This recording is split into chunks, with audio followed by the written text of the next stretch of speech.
চিনি খাওয়া ভালো না গুড় খাওয়া ভালো? কঠিন প্রশ্ন, রাইট? সো আমরা কি করি, যখনই এরকম আমাদের কোনো হেলদি কিছু চিন্তাভাবনা মাথায় আসে, তখনই আমরা সব চিনিকে রিপ্লেস গুড় দিয়ে করে ফেলি।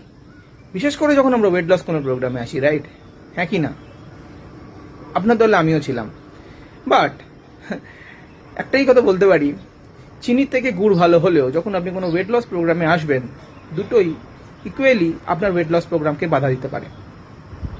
কেন না, 1 চামচ চিনি বা 1 চামচ গুড় যদি ক্যালোরি রেসপেক্টে আপনি মেজার করেন, তো দুটোরই সমান ভ্যালু। তো বেস্ট হবে এটাই কি, যখন কোনো ওয়েট লস প্রোগ্রামে আপনি আসছেন, দুটোকেই অ্যাভয়েড করা। বাট যখন আপনি ওয়েট লসের করার পর মেনটেনেন্স মোডে যাবেন, ওয়েট মেনটেনেন্স মোডে যাবেন, তখন ডেফিনেটলি আপনি সুগারকে জাগারি দিয়ে বা গুড় দিয়ে আপনি রিপ্লেস করতে পারেন।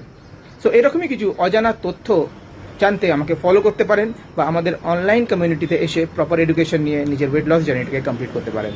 Thank you, have a very good day.